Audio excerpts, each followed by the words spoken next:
It's no joke. France has at last reopened its cultural venues after a 6-month coronavirus shutdown. Places like this comedy club in Paris were closed to performers and audiences. They're open again, but still restricted by the 9 p.m. curfew. For the owners, it's a relief to be able to laugh together again. I was never afraid comedians wouldn't come back. During the lockdown, they were asking us if we were open. Our fear was more about the public, but they are here and we thank them for that. The comedies of the stage were cancelled as the tragedy of the second and third wave of COVID-19 infections hit France. There are nearly 700,000 people working in France's culture sector, and when theatres closed, it meant actors, directors and front-of-house staff could not work.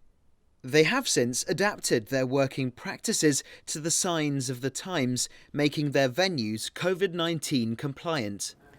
After 6 months of closure, the culture sector in France is ready to stage its post-lockdown revival.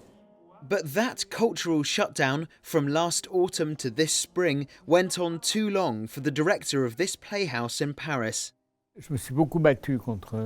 I fought a lot against the Ministry of Culture. I fought because I realised they weren't taking care of culture, that this was just a little thing for them.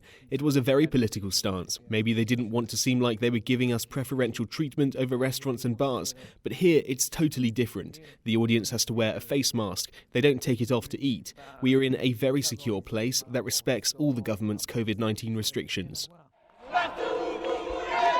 Actors did not take the 6-month closure willingly.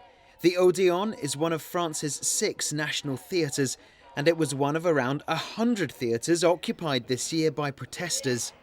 The government granted a 4-month extension to its special COVID-19 relief programme for entertainment workers, but the demonstrators were calling for a year-long extension instead.